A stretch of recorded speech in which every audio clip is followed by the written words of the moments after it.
Liftoff will start in T-minus 10 seconds. 10, 9, 8, 7, 6, 5, 4, 3, 2, 1. We have ignition. It's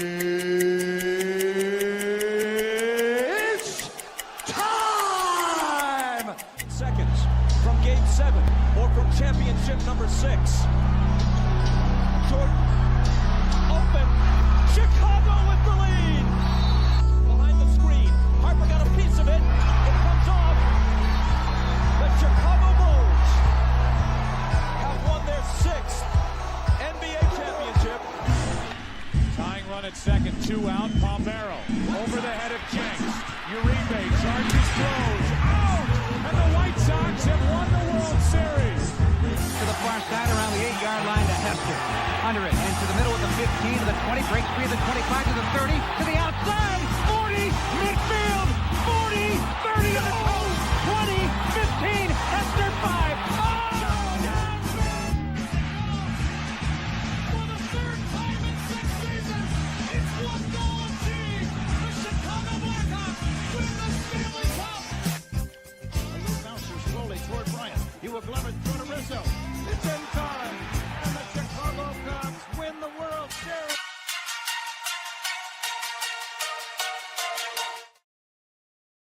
What up, what up, what up? Welcome to ShawnSierraSports on Sports Zone Chicago. I'm your boy, the SuperBack, Shawn Sierra. Thanks for tuning in. If you're watching us on Facebook Live, well, then I guess you found us on Facebook. And if you're not following us on Facebook, what? Come on, go to Facebook, type in Sports Zone Chicago, click the like button, and now you're following Sports Zone Chicago. Simple. We left the phone on. But wait, there's more. Go to YouTube. Because if you're watching us on our YouTube channel, excellent. And if you're not subscribed to our YouTube channel, for real, come on, go to YouTube, type in Sports Zone Chicago, click the subscribe button, but also click the notification button. That's the little bell next to it. That'll let you know anytime a show from Sports Zone Chicago is going live. Get it? Got it? Good. Now, you can also tweet the show. Tweet us at Sports Zone Shy. That's CHI at Sports Zone Shy. Now, if you want to follow me, just me personally online, you want to know what I did? Let me tell you what I did. I made it nice and easy for you folks. Nice and easy. One handle for Facebook, Twitter, Instagram, Snapchat, and TikTok. All one handle at the Shawn Sierra. Man, I got a great show for you, but I need you to get interactive. So whatever platform you're watching us on, whether it's Facebook or YouTube, if you have a question or comment on that platform, it'll come up here in the thread. We'll put it up on the screen. We'll incorporate it into the show. And that, my peoples, is what makes this the best morning Chicago sports talk show around, and that's you.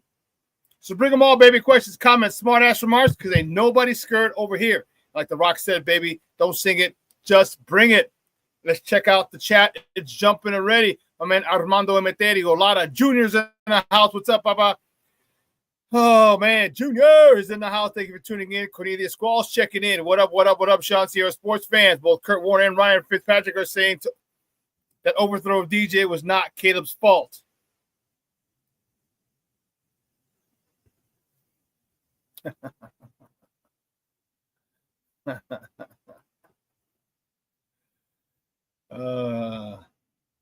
Jay Grizz checking in. What's up? It says FGB. You know it, baby. He's saying good morning, everybody. We know FGB is a standard protocol, standard operating procedure over here. FGB.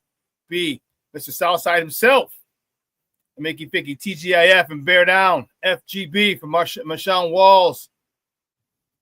And Jay Grizz, I think Parsons proved last night why he trade whenever possible to get a player of his caliber. Shake my head, Ryan Poles.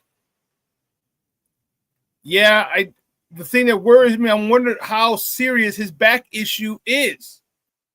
That's what I'm serious. You know, it looked good, but what if he gets hurt next week because his back stiffens up? I don't know. I agree. I see your point, man, but damn. He definitely makes a difference. That's for sure. Definitely makes a difference. Listen, I don't know a lot about a lot, but I do know this. More of the usual suspects will chime in as the show goes on. That, my peoples, I can promise you. And listen, we got a great show, man. We're starting early, the bottom of the hour, 9:30. We have Mike Payton from A to Z Sports. Covers he writes for A to Z Sports, but he covers the Detroit Lions. So we're going to talk to him. Okay, we're going to get a Detroit Lions perspective on this matchup, on Sunday's matchup from him. And then at 10 o'clock, my man Lorin Cox from the Locked on Bears podcast is going to join us. We're going to talk all things Bears with Lorin. So we got a Detroit Lions writer, and we have a Chicago Bears podcaster today. What a show. Man, and then, of course, we got baseball to talk. We have Sky basketball to talk. The season's over. And, man, it was not a good one. And now where do they go from here? Where do they go from here? That's the big question. Because there is a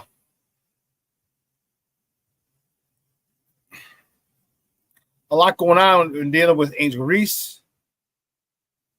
Okay, the locker room's apparently, or allegedly, let me say that, the locker room's divided on her. And that's a shame. You know, she's divisive. She's controversial. Okay, but she's young, and I think that there's a lot. You know, if you ask 28, 30-year-old Angel Reese about 22, 23-year-old Angel Reese, yeah, it's going to be a little different. You know what I mean? There's going to be, we all grow, we all mature. I mean, we've all done stupid things. Our mindset was different at 22 than it is now. If it's not, then man, that's a shame. That's a damn shame if that is the case. But she is she's definitely a talent.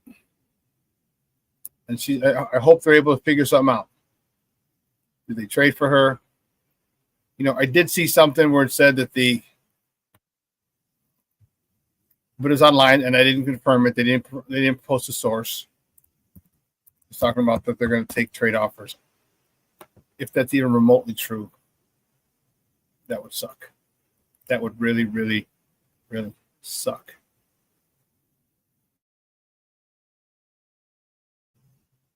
Pardon me. Yeah, that would really, really, really suck if that was the case. But anyway, we're not going to discuss that. That's a rumor. Let's not talk about that. But we have that to talk. And then, of course, we have Bears to talk. All right. I'm fired up about this weekend. Don't forget, if you're in town Sunday, there you go. Chicago Bears watch party.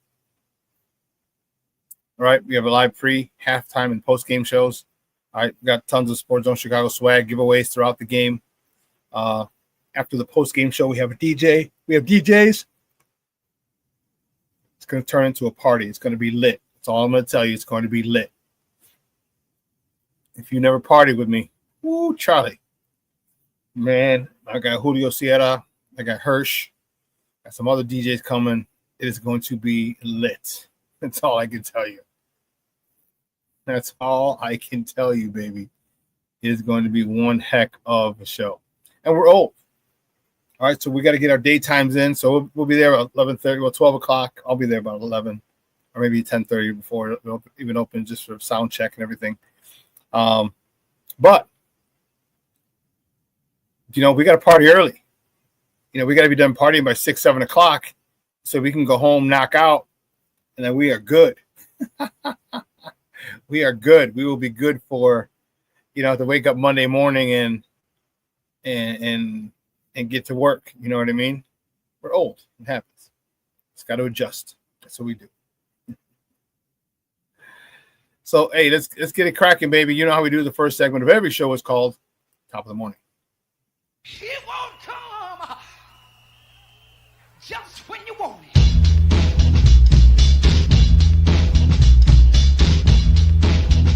Top of the morning to you. Top of the morning.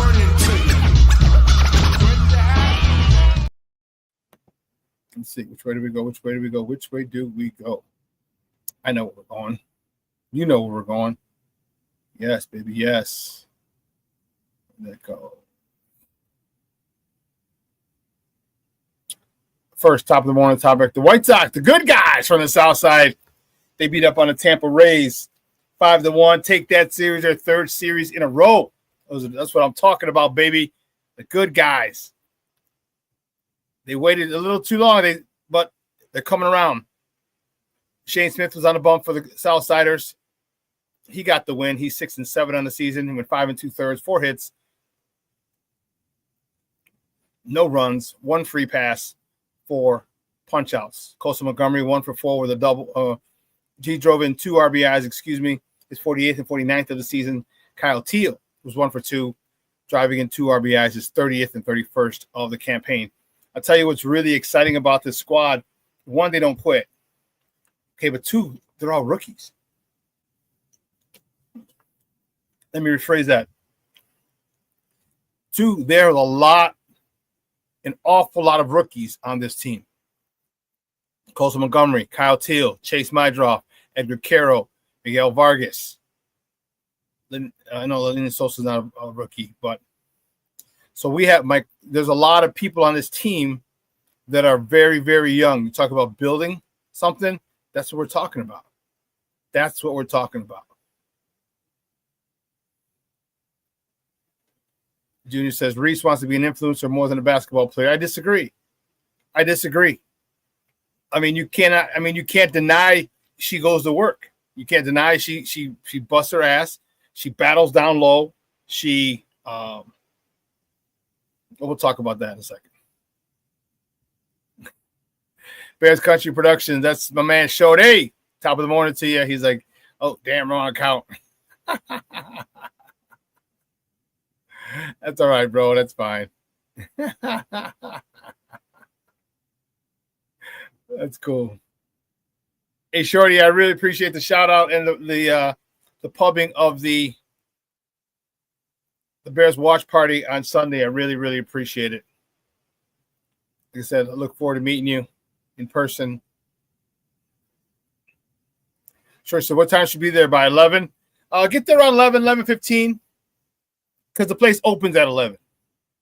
You know what I mean? It opens at 11. So, I mean, if you want to get there at 11, cool. I'm just saying get there 11:15. All right, we should be set up in the back already at that point because I'll be there beforehand. Yeah, probably gonna head up there tonight, talk to the guys, see just to confirm. Like I said, we'll probably be doing a mic check at 11. Yeah.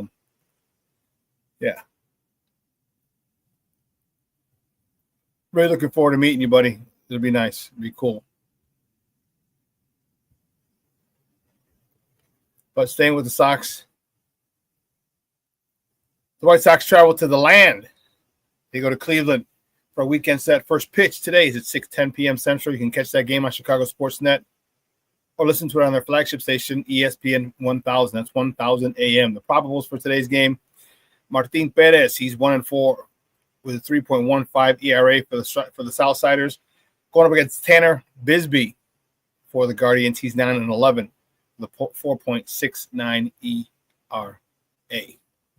Cubs were out of yesterday, but they start a weekend set at home.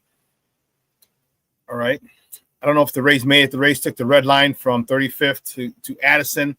I think they might have gotten held up, at least accosted. Took the red line. No, don't take the red line, dummy. Not the red line. You're out of towners. Stop it. You know, I'm kidding. Well, the Cubs host the Rays today at Wrigley Field for the weekend. First pitch today is at 1 p.m. 1:20 Central Time. You can catch that game on the Marquee Network or listen to it on their flagship station, 670 a.m. That's the score, 670. The probables for today's game. All right, for the Rays, Shane Baz, he's 9-11 with a 4.94 ERA, going against Matthew Boyd, who's on the bump for the Northsiders. He's 12-8 with a 2.92 ERA. Keeping it moving. The next top of the morning topic, the Sky and this abysmal Goodness gracious, great balls of fire. They end this season. It is mercifully over. They fall to the New York Liberty yesterday, 91-86. It was close. 91-86. Again, Angel Reese did not play. Ariel Atkins did not play. Camila Cardozo led the way with 21 points. Rachel Banham, 13 points, 10 assists. Michelle Onyenwere, she had 11 points in the losing campaign. Chicago Sky finished 10-34, tied for the worst record in the WNBA with Dallas. Wow. Whew. That's a tough one. The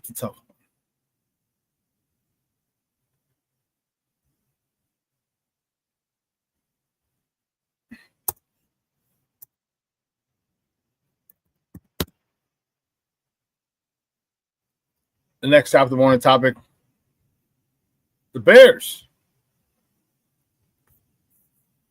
The Bears play the Detroit Lions on Sunday in Detroit at Ford Field. Kickoff is at high noon Central Time. Catch that game on Fox 32.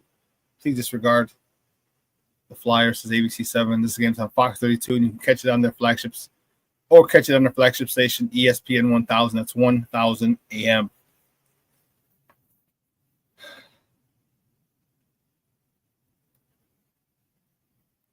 A homecoming for Ben Johnson, where he was the offensive coordinator for there the last 3 years, which is why we have the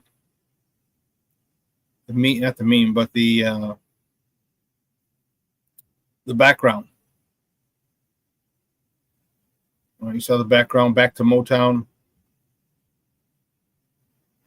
for Ben Johnson, where he cut his teeth is where his rise to prominence came.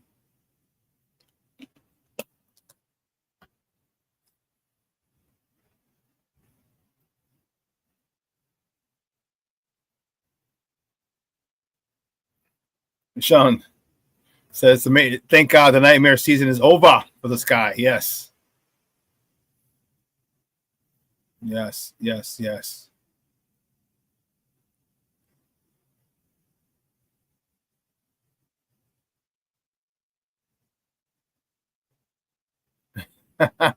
Jay Grizz says, can I still purchase a CTA super transfer to get SuperBack to get there? Shout out the $5, baby. All day Sunday, baby. Super transfer. No, I think they're done with those because you can buy day pass.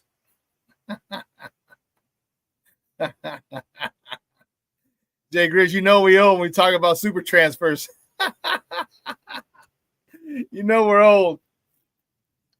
That is classic. Oh, goodness gracious. Great balls of fire.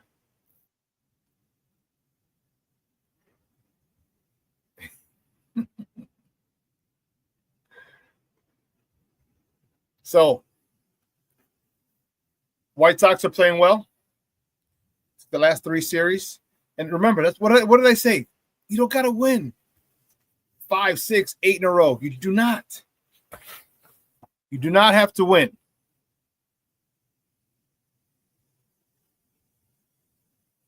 All right? You do not have to win a long, extended stretch of games.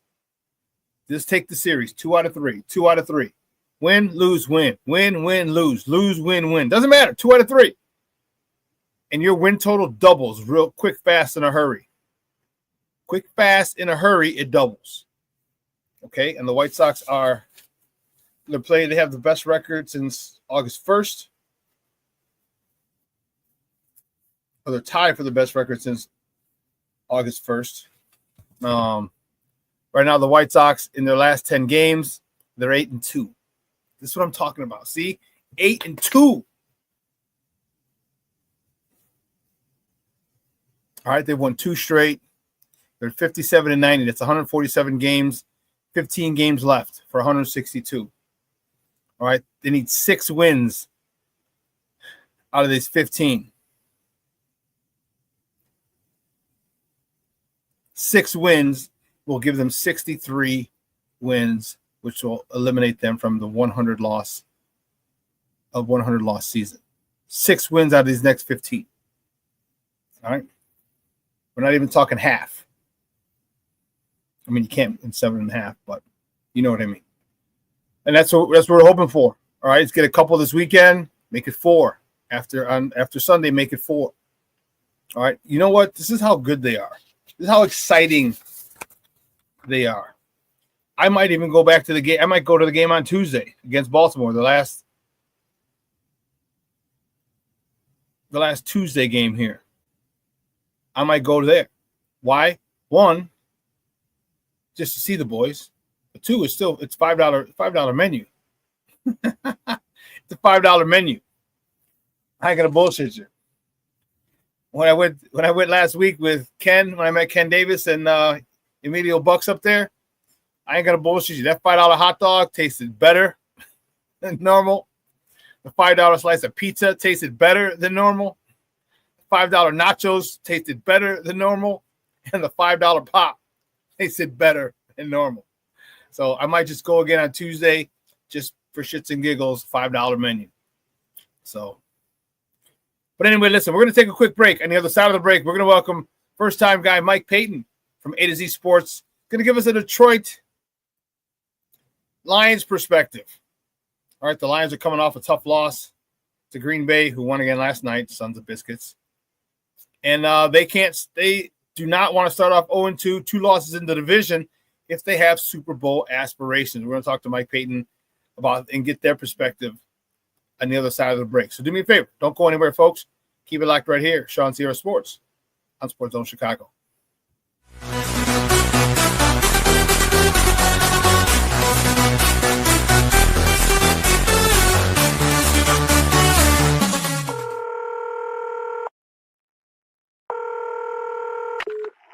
Operator 901, where's the emergency? 127 Brymere. Okay, what's going on there? I'd like to order a pizza for delivery.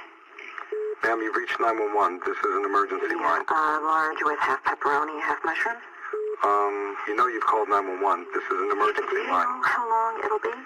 Okay, ma'am, is everything okay over there? Do you have an emergency or not? Yes. And you're unable to talk because... Right. Is there someone in the room with you? Just say yes or no. Yes. Okay, it looks like I have an officer about a mile from your location. Are there any weapons in your house? No. Can you stay on the phone with me? No. See you soon. Thank you.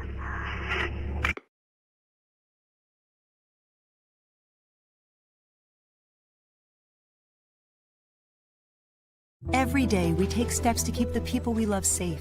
But some health risks are easy to miss. Ticks hiding in the yard can spread germs, like the ones that cause Lyme disease. Mice searching for food can spread bacteria that makes us sick. Mosquitoes lay eggs in standing water and can spread West Nile virus and more.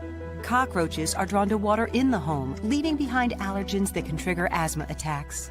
Common pests can threaten our health. Learn how to protect your family at pestworld.org. When I'm flying, I put my helmet on, my visor down, my mask up. You don't know who I am. Whether I'm African American, Asian American, Hispanic, white, male or female. You just know I'm an American airman kicking your butt.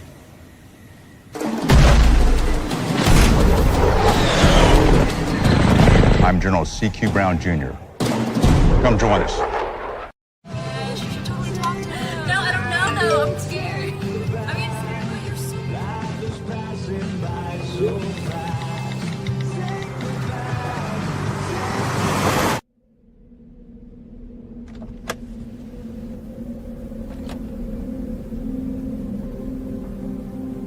Do you know that you're in my lane? No, not at all. Are you not paying attention? Are you texting? I was just checking in with my mom. I was telling her that I thought we'd be home by 6. It's okay. There's enough time. Just pay attention. I'm not even halfway through my text. There's no way. I'm not even going to look up. My babies are in the car. You have to pay attention. It's just supposed to be a quick text.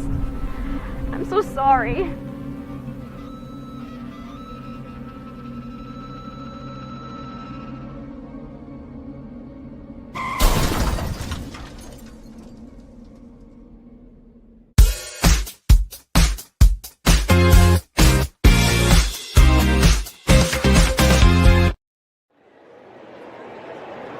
2 pitch.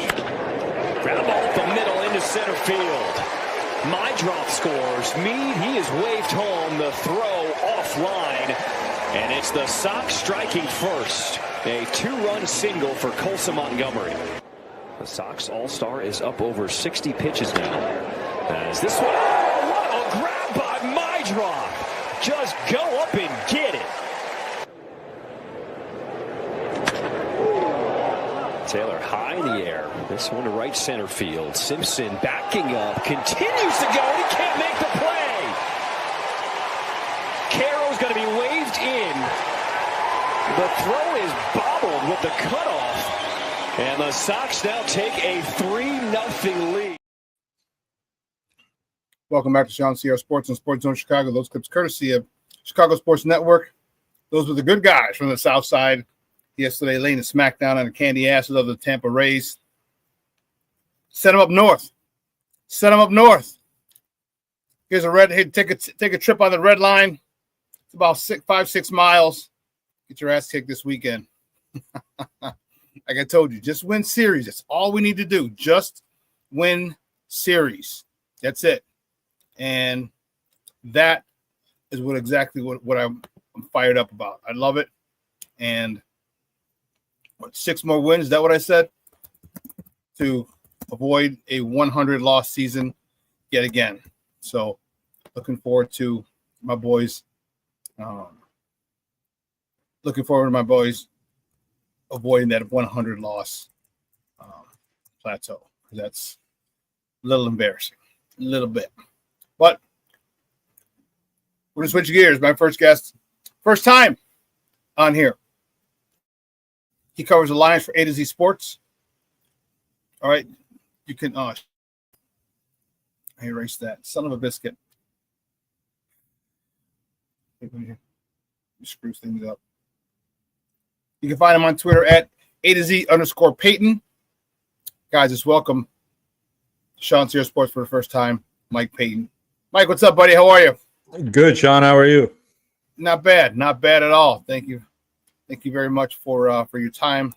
I appreciate it. And it's such a last-minute thing as well. I really appreciate it. So, again, thank you very much. Happy to do it. For a guy and my guy that I usually get.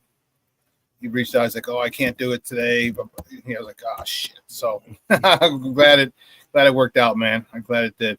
You guys were 0-1, just like us.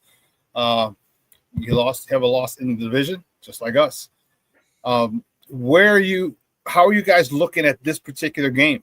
All right, there's a lot of different storylines. One we just talked about. You're 0-1. You still have Super Bowl aspirations. Okay, some of the coaches may be gone, but the players are still there. The head coach is still there. How are you looking at this game? Is this a must-win for the Detroit Lions? I don't know if I go must-win this early into the season. Obviously, you don't want to have another NFC North loss, and you want to have as many division wins as you possibly can. And you saw that last year with the Packers; they were 1-5 in the division, and things didn't work out for them. So the Lions obviously do not want to be in that place. But I would say that, you definitely want to get right in this game. You definitely want to get back to what you're used to doing and what the Lions have been used to doing for the last few years, and that's winning. And this is going to be an important game. And obviously, you got Ben Johnson coming town. That's another thing. This is a rivalry before it even starts. This is a big deal for the game for sure. How is that? It's got to be weird for you, not to be a jagbag, but like Detroit hasn't been a good football team in a long time. How are you handling that success? I know you didn't win the NFC and you didn't get to the Super Bowl yet, but you've done a hell of a lot more winning in the last 3 years than Detroit has done probably in decades. How are you and the fan base and the city handling that success? Because success can be intoxicating, and especially if you don't complete the ultimate goal. But how are you to enjoy? Like, is it like the Lions are playing and the bars are packed and people are fired up every week? How does it feel up there? Because we haven't felt that in a long time here in Chicago either. So I'm trying to ask you how you're feeling up there. Yeah, I've been covering this team since 2014, and there were a couple playoff years in there before the Dan Campbell and Brad Holmes regime came to town. But it's a totally different thing now. And like you said, the bars are packed, the stadium's packed. every week. It's incredibly loud in there. I'm up in the press box and I can still hear the fans roaring, and it's still very, very loud in there. It kind of takes your breath away at times, especially in the playoffs. It's just so loud. And I would imagine in the home opener on Sunday, it's going to be incredibly loud again. But yeah, there's so much more pride in this team than there has ever been. And you can't walk down the street without seeing somebody in a Lions hat or shirt. And that's not how it used to be. And for a long time, it was, this was a hockey town for a long while. And now it's football. This is all football. That's awesome. So talk to me about the loss of your coordinators. All right. Ben Johnson is here. All right. Aaron Glenn is in New York with my guy, Justin Fields. Don't get me started on the Justin Fields, Caleb debate. That's a whole nother situation. But one of the reporters posed a question to Campbell saying that, what happened to the offense? Basically, it doesn't look the same. How are you guys? And it's only one game, super small sample size, which is what Dan Campbell told the reporter. But how are you feeling about this the new offensive coordinator and new defensive coordinator? Because you might have the same players, but people who call the shots have a different thought process, have a different way of strategizing and of setting plays up. How are you feeling? Let's start with the offense, with the offensive coordinator now, the new offensive coordinator this year. Well, obviously Sunday was not what the Lions wanted, and it just was not a very good game for them. But the whole thing this week, the big message that Dan Campbell and John Morton and everybody has put out is back to basics. That's what the Lions want to do. They want to get to the meat and potatoes of what they're good at, and they don't want to try necessarily anything crazy like they were trying on Sunday. They wanted to stretch the field. That's all they wanted to do. And the Packers completely figured that out, and they wound up with Jared Goff having to check down a bunch of times because that's essentially what they told him to do. If it's not there, check down to the running back. That's why Jahmyr Gibbs has 10 catches for 31 yards in that game. And before you know it, the Lions are down 3 scores and they're forced to pass. And now it's hard to work your offense when the defense knows that you're going to pass. They know exactly what you're going to do on every single play. It's just hard to hold to get out of when you're down 3 scores. And they had red zone woes. They were able to get there 4 times, but they only scored on 1 of them. So I'm not overly concerned with this offense. I don't think that Lions fans should be overly concerned with the way things went. I think that they had a clear plan. It didn't work out. Now they want to go back to what they know they're good at, running the ball to set up the pass, play action type stuff. And I think that's going to be better for them. Get your bread and butter down, get your meat and potatoes, what you're good at, get the communication steady with that offensive line and work better in the red zone. And that's it, man. I think that's really all this team needs to fix. Everything that happened on Sunday is pretty fixable. Yeah, but you lost a key cog, probably the most important cog in that offensive line wheel in Frank Ragnow with his retirement. How do you see that sorting itself out? Because you can't just replace a guy like that. He's not an average Joe by any stretch, right? Perennial All-Pro, Pro Bowler, really the glue to that offensive line, which was arguably, maybe not even an argument, maybe the best offensive line in football the last couple of years. How do you deal with that? Because your run game, your pass game is predicated on your run game. If you can't get your run game going, pass game isn't going to go either, which is why you said Jahmyr Gibbs had 10 catches, for only 31 yards, because that run game, what they weren't able to get off. How do you think they have addressed that going into this week against our Bears? Yeah, that's where the communication issues come in, because as you mentioned, Frank Ragnow's gone. Kevin Zeitler, who was here last year, is also gone. Graham Glasgow is now the center. He's in a spot where he's kind of filled in relief before, but he's never been a starting center, at least not in Detroit. I know he did that in Denver a little bit. And then you got your 2 rookies, Christian Mahogany and Tate Ratledge on either sides. And yeah, they were struggling with the communication, especially Ratledge, who said that it was really the silent count, which is what killed the Lions in that game, is that they just couldn't figure out what the kills were, and they couldn't figure out what was being communicated to them. And that's something that the Lions have pressed hard on all week. They really want to make sure that communication gets through. And this isn't going to be an overnight success. We know that. When Ragnow got here, it didn't just automatically work out. It took time, and you have to gel together, and you have to get to a point where you can look at your guy next to you and be able to figure out what we're doing without even talking to him. And that takes time to get to. But I know Ratledge is eventually going to move into that center spot where he worked at a little bit in training camp and looked fairly well doing it.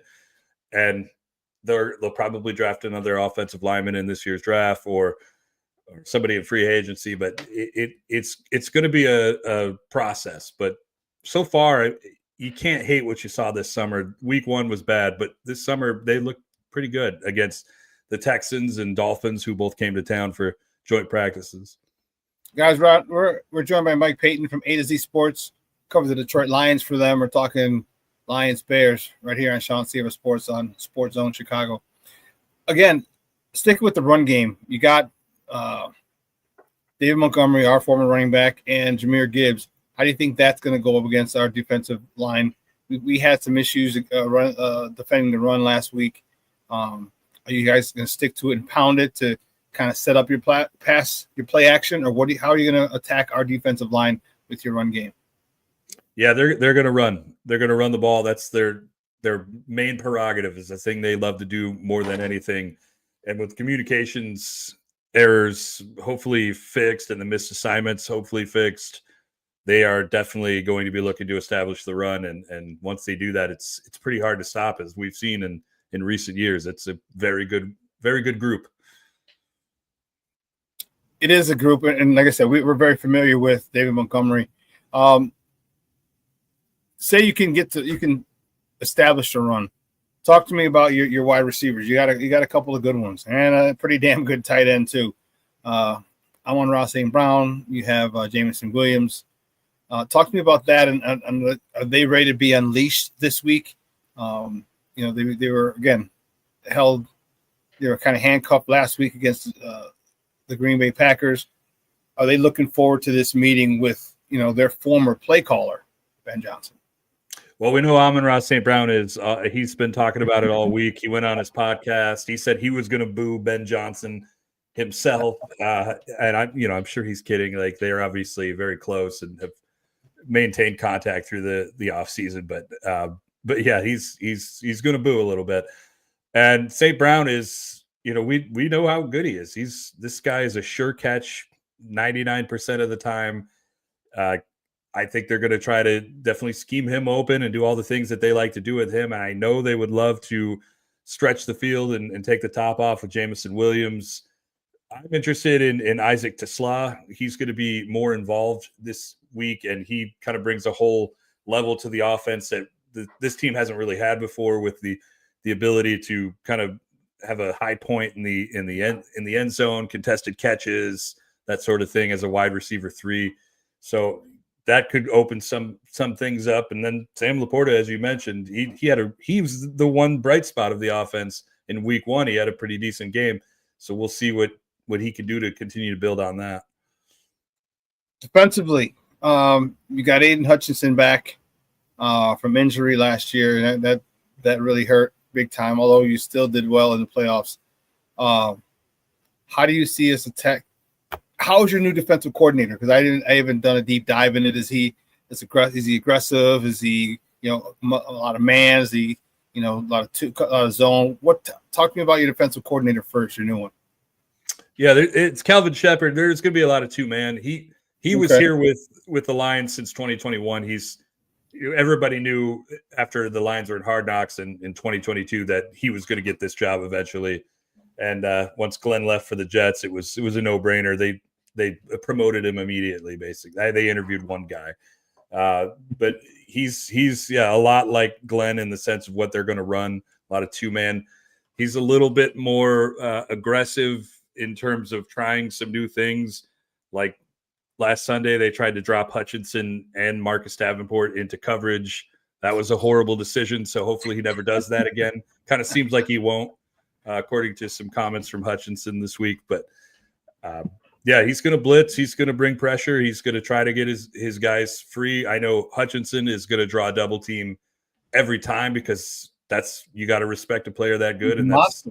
He's a freaking monster. Yeah, that's what you do. And the other guys got to win their one-on-ones when they get those opportunities. So we'll see where it goes. But I know Shepard says he was not happy about how that game went, especially in the first half. But in the second half, the Lions defense, believe it or not, they did start to calm down and start to settle in and had a much better half. So we'll see if they work off of that.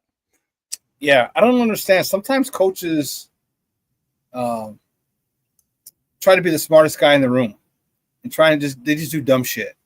Like Hutchinson's got no business dropping in coverage. No.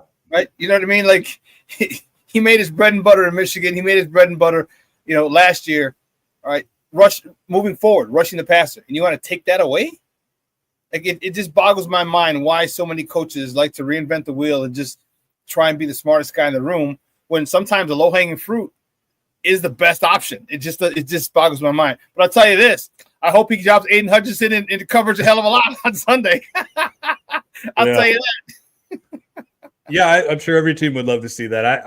I don't think it's going to happen anymore. Hutchinson essentially told us this week that that's not going to happen anymore. But yeah, I think they were trying to drop the edges into coverage so that they could blitz the linebackers and kind of fool them. But the Packers, they didn't bite on it at all. Oh man, that would be freaking awesome. But yeah, I don't see it. Well, speaking of that defense, how do you think they're going to attack our offense? All right, Caleb has had some accuracy issues. Okay, he missed a few wide open receivers this past week. Caleb showed he's a lot faster than when he first got here. He's able to escape the pocket and rush for first downs and get out of bounds. How do you intend to try and contain Caleb Williams? You're going to start with shutting down the run game and then blitzing, or you're going to – how do you guys looking at it coming at our offense? Well, yes, shutting down the run game is the number one thing that this Lions team does. I think they're one of the best run-stopping teams in the league. Even last week, Josh Jacobs didn't really have a very good game against them. They just couldn't – the Packers' pass game was just killing them.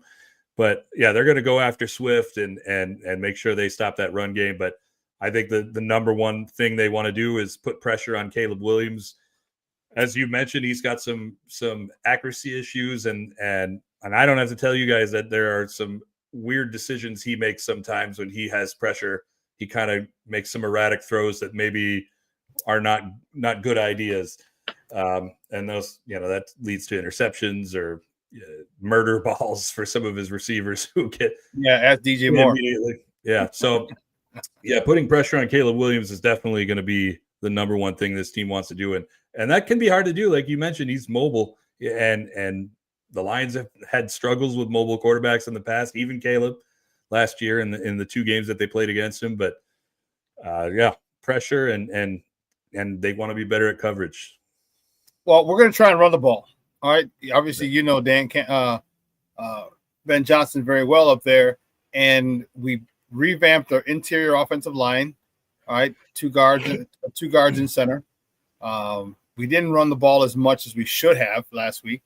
Ben Johnson came out and said, "Yeah, we should run. We're going to run the ball more. We should run it more." How do you think we're going to fare against your defense? You said you're one of the top defenses, run stopping defenses in the NFL. We got a revamped offensive line. And one running back for sure, DeAndre Swift, which you guys know, you guys are familiar with him. And then another youngster out of Rutgers who actually had no carries last week, but has a lot of potential. Your thoughts on stopping our run game? I think they'll be able to do it. I really do. This is the thing that they've built their entire defensive line around, whereas everybody's kind of looking for the pass rush, which the Lions do have, obviously, with Aiden Hutchinson. But the big thing is this team got burnt by the run in 2022 and part of 2023. And they kind of obsessed when it came to drafting and signing guys. They obsessed with guys who could stop the run. Like that's the one thing they wanted to build this entire defensive line around. If there was anything that I think they could stop the Bears at, it's this. But you never know. I mean, Ben Johnson, as we know, is somebody who is pretty creative. So I'm interested to see what he's able to do to get the run game going against this group who he's obviously seen a lot of. Again, guys, today we're joined by Mike Payton from A to Z Sports. He covers the Detroit Lions for that platform. We're talking Bears football here, Bears Lions on ShawnSierraSports on Sports Zone Chicago. Let's go to the other side of the ball. Okay, this your guy. All right, Ben Johnson is going to face that defense. How excited or cautious are you? Because you understand what a genius he is, but you also understand that his whole offense isn't fully digested by our offense, by Caleb Williams, by the receivers. How are you looking at that? How are you preparing for that? Yeah, I think it's just you just got to stick to what you're good at, and that's kind of what the Lions have been talking about all week. You can stop the run, so stop the run, and you got to get better at coverage. You got to get to Caleb Williams, get pressure on him, and when it comes to the creativity and some of the trick plays, Dan Campbell has kind of already said that he doesn't really care about that stuff. And obviously, it's going to happen. Ben Johnson's going to probably pull out some special stuff for his former team. And I'm sure he heard some of the comments that some Lions fans made about him after his exit, and maybe he wants to make somebody pay. But Dan Campbell essentially said, hey, he's probably going to burn us on some of those. And that's just is what it is. It's part of the game. But you got to keep the things in front of you that you can do, and that is stopping the run and trying to get pressure on Caleb Williams. So I know it's going to be a fun little chess game, but at the end of the day, I don't think the Lions are too concerned about some of the more creative trick play type things that Ben might pull out. Mike, great stuff, buddy. I appreciate your time today. Do me a favor, though, before you go, let everybody know where they can find you and your work online. Yeah, you can find me at a2zsports.com/Detroit, on Twitter at A2Z_Payton. If you want to check out our TikToks, we have a to Z Sports Detroit TikTok. We've got a YouTube page. We've got all kinds of things going on that we're doing, and come check it out. Even if you want to send some comments my way that that I suck or something like that, whatever. Hey, Mike, great stuff, man. I appreciate it, man. I gotta thank my guy Evan for hooking us, for connecting us. I appreciate it. Absolutely, Shawn. Thanks for having me. We'll talk soon. I'll probably hit you up when we play you guys again. Sounds good. All right, buddy. Thank you. Guys, this is Mike Payton from A to Z Sports Talk, giving us a Detroit Lion perspective. And, yeah, he's got his team, and he should. They don't want to start off 0-2, Super Bowl aspirations. Okay, you can't start off 0-2 with 2 losses in the division. All right, so they're coming out. Ben Johnson, their former offensive coordinator, is coming back. They're going to want to make a statement with him. There's a lot of things that this Detroit Lions team has for them. Now, can the Bears put behind them the fact that they jagged off the fourth quarter? They just blew it. Okay, 3 straight touchdown drives that the defense gave up. That can't happen.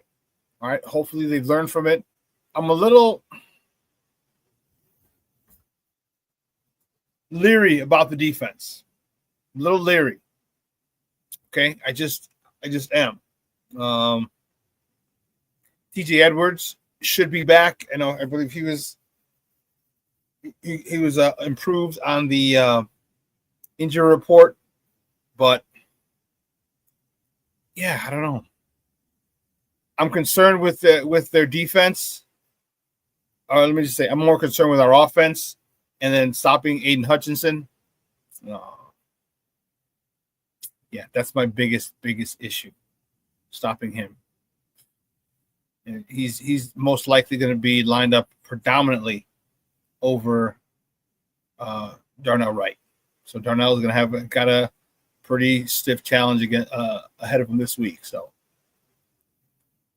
hopefully he's up to the task. Hope so. But listen, we're going to take a quick break, and then on the other side of the break, we're going to welcome Lorin Cox from the Locked On Bears podcast. We're going to get a Bears perspective. All right, so don't go anywhere, folks. Keep it locked right here. Shawn Sierra Sports on Sports Zone Chicago. Hey, it's your boy, the SuperBack, Shawn Sierra, and be sure to follow Sports Zone Chicago on all social media platforms, on Facebook, Instagram, and our Roku channel. You can find us at Sports Zone Chicago, and on Twitter, we are at Sports Zone Shy. Also, be sure to download our mobile app so you can take Sports Zone Chicago with you on the go.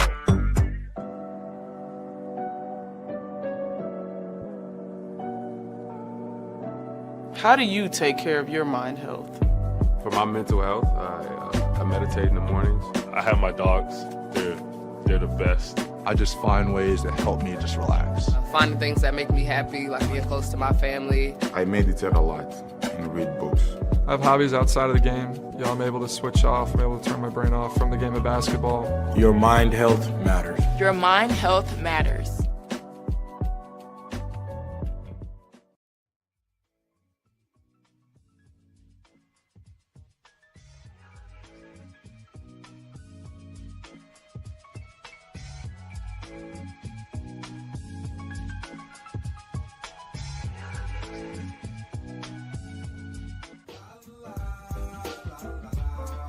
It's a romance sport. What? It's a romance sport like that.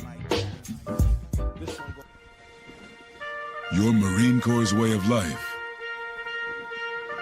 is to defend the American way of life.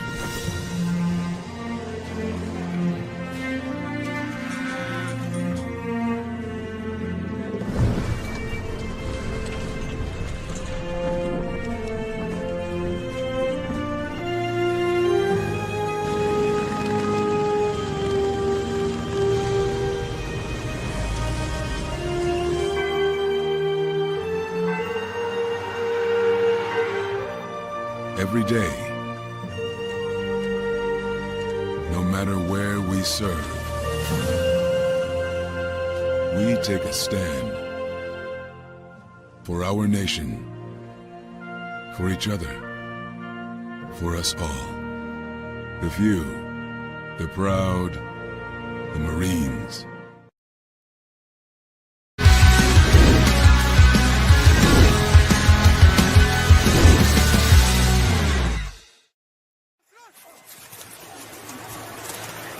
Good protection again. Time runs out. That's the rookie, Loveland. And the former Michigan Wolverine in the 10th pick in this past draft gets 8. Johnson cartoon. First down.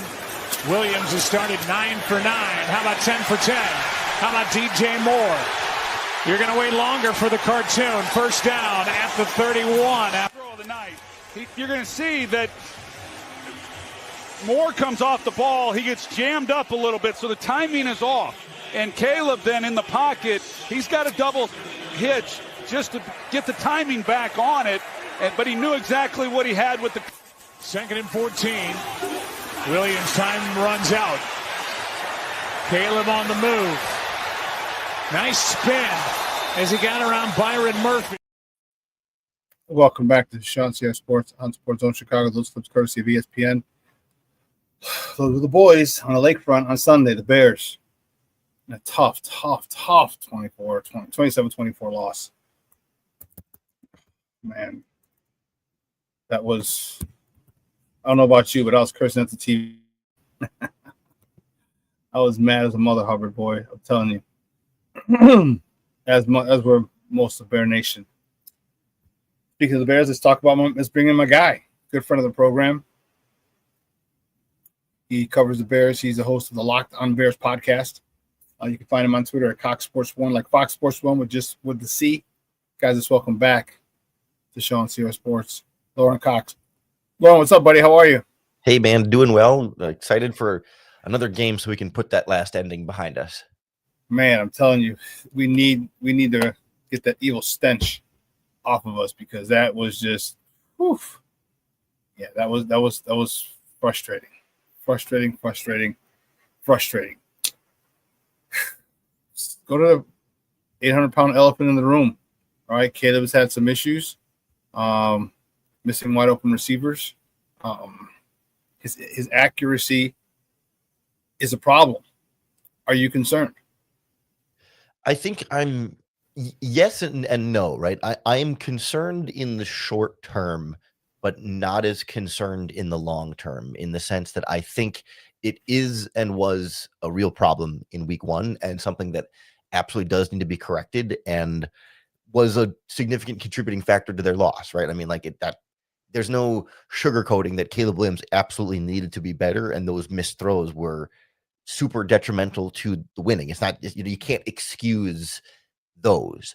But that being said, it feels like things in his game that are a lot more easily correctable than mistakes we've seen Bears quarterbacks play in the past, where I think he did a good job at all the hard parts of, reading the coverage, getting through his progressions, and finding the open receiver. Like, that's usually the hard part, and then getting the ball to them is supposed to be the easy part.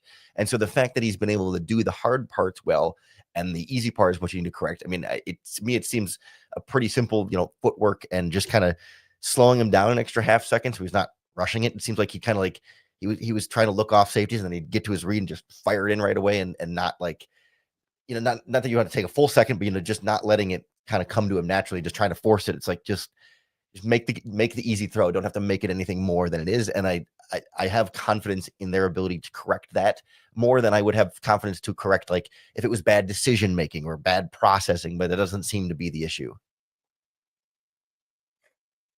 This run game sets the tone for everything. It was pretty non-existent last week. Your thoughts moving forward? They just redid the offensive line. They've been the middle three. Kyle Monangai got no carries, had a pass, had a reception, but had no carries. Your thoughts on how they go into this week regarding the run game? Yeah, that's almost more concerning for me. I mean, obviously, quarterback's more important, but like the fact that you bring in veterans who are supposed to be established players in Drew Dahlman and Jonah Jackson, who both struggle in this game, and Jackson in particular struggled. And it's like, it's not like it's a young guy who, he's still learning the position, or, he's still having ups and downs because he's trying to figure out who he is in the NFL. Like, Drew Dahlman is a, what, 5th or 6th year player in the NFL who is supposed to be that stabilizing force in the middle. And not that he has to be perfect, but like, these kind of like communication and mental error mistakes are just kind of the kind of things that you thought you were instantly correcting by bringing him in. And I suppose with Jonah Jackson, right guard is a little bit new for him because he hasn't played it as much as left guard and over the course of his career. But like, it's just hard to see veterans struggle and then have a lot of confidence that they're going to get a bunch better, because this is who they are as veteran players at this point. Veteran players who are paid a lot of money. Not forget that. They're paid a lot of money to come here and revamp this offensive line. And there were multiple times where I saw on the All-22 where they're just getting through. They're getting through, and Dahlman had an issue. Jonah Jackson had issues. And it's like, wait a minute, we paid all this money for this, and you're just not giving us what we need. And that concerns me, Lorin. That concerns me big time, because if you want Caleb to have time, and don't get me wrong, there were times where Caleb had plenty of time in the pocket. There were plenty of times, but the run game is vital. So how do you think Detroit attacks us? I just had a guy on from Detroit right before you. How do you think they attack us? Knowing damn well that run game is the spearhead to this offense, and we didn't run it very well last week, and they want to stop. They want to show Ben Johnson that he made a mistake coming to Chicago, But how do you think they attack us on Sunday? This defense. Yeah, that they know that Ben Johnson wants to run the ball, and that's going to be a big emphasis for them. And they generally did pretty well against the Packers in the ground game for the most part. They gave a couple runs they got free, but for the most part, it wasn't like Josh Jacobs was running all the way over them. But right. Yeah, I think the Lions are smart enough to kind of see where the Bears are having their weaknesses there. But I know some Lions people are not as thrilled with how their interior defensive line has been playing in general either. So I think there's an opportunity, especially for the Bears, to be able to just kind of get out to the edge and use some of that speed of DeAndre Swift in space. If they're not able to pound it up the middle and find the consistency that they want from the guys in there, like get those tosses to the edge and just kind of find ways to get him the ball in space to get the ground game. Because the Lions are going to be aggressive. It's a very different style of blitzing, but they are a heavy blitzing team in a similar vein to the Vikings, just in terms of how often extra pass rushers are going to be coming and how they're going to be loading up the box and trying to be aggressive. But I do think that it will be an easier it'll be an easier time for Caleb Williams against the Lions blitz than it was against the Vikings blitz, because the Lions run a lot more man coverage behind it, a lot more just like single high. When they do go zone, it's like it's always cover 3 or cover 1 when they're blitzing for the most part. So it's not as complicated for Caleb. And I think he should be able to trust his eyes, even when the pressure's coming, to just kind of know that, oh, DJ Moore's one-on-one here, or Rome Odunze's one-on-one here, and I can get them the ball and not have to think twice about, is there going to be another zone defender waiting over there? Where is the opening against this coverage? Like, I know it's man. I know I can just trust myself to get the ball in the hands of my receiver with some space in front of him. Yeah, I'm hoping that he does do that, because we need it, and that's going to give him confidence. The more confidence he gets, the better he becomes. I mean, hell, that's pretty much anybody in life. But he's got to do the work. He's got to make those good decisions. And it seems to me like he regressed. Again, it's one game. I'm not throwing him in the scrap heap yet. No, not by any stretch. All right, but he does have to make better decisions. I think he does have to hit his number one receiver. Lorin, I've said it a million times. I think there's some animosity. There's something, but the chemistry between him and DJ just isn't there, and there's an issue there. And you got a guy who's the highest paid Bear. You got in DJ Moore, and you don't throw him the ball. You force the ball to Rome. Rome had 9 targets. All right, DJ had what? Was it 10 targets for Rome and like 7 for DJ? Like, DJ's got to get that ball. DJ's got to get that ball because he's the top paid receiver. Do you see something wrong there? Because he missed them a couple times last year. He overthrows them this year, and I don't know, bro. It just if you just stick to your number one receiver and go to him on more than anyone else, I think you got a pretty good chance of being successful if you're Caleb Williams.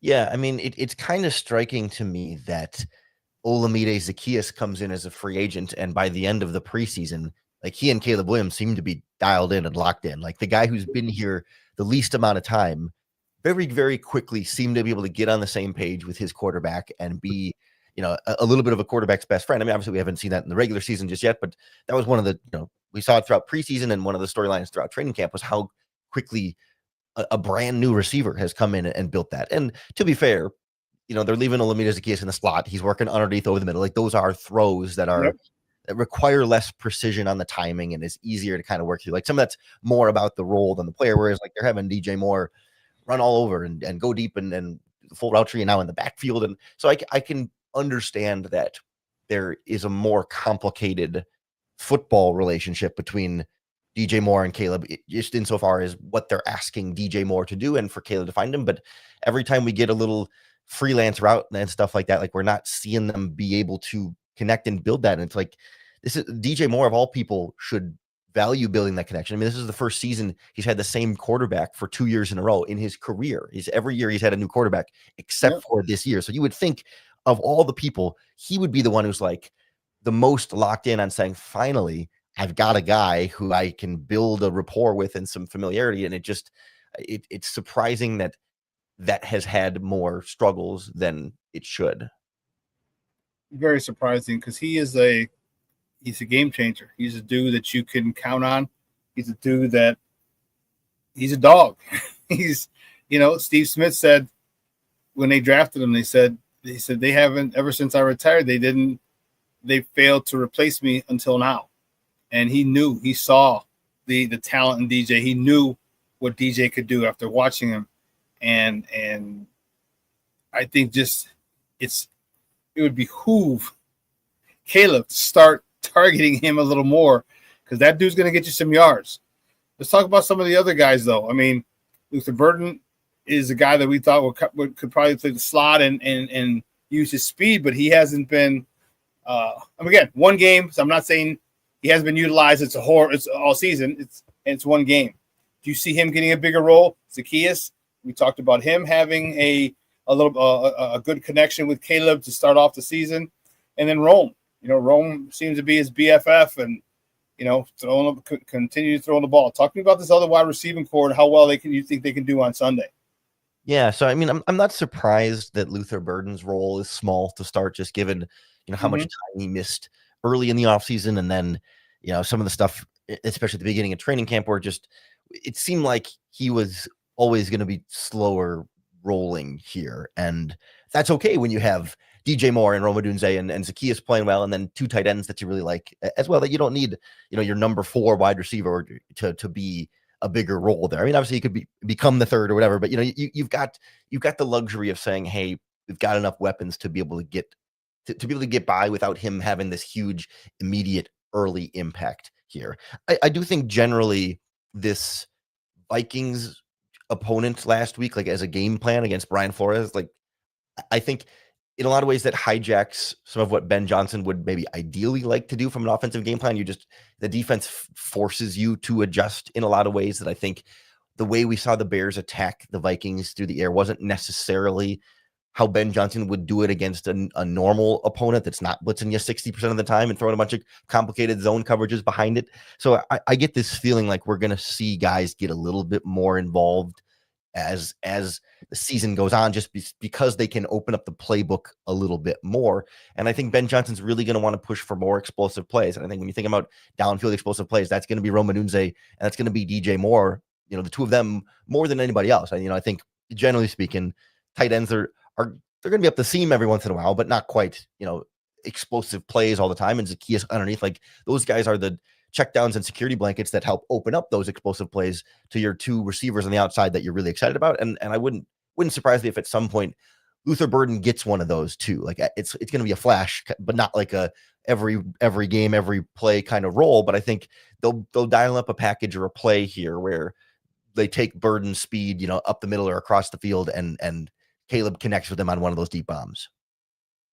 Again, guys, we're joined by Lorin Cox. He is the host of the Locked On Bears podcast. We're talking Bears football here on ShawnSierraSports on Sports Zone Chicago. Ben Johnson, going back as you see the wallpaper in the back to Motown, back where he cut his teeth and he really grew to prominence here. How much of an issue do you think that is going to be for him? It's going to be an emotional one. Do you think he will do something out of the norm because he's trying to show people, or trying to stick it to Detroit? Not because he didn't enjoy his time in Detroit, but they're your former team, and you moved on and got a new gig.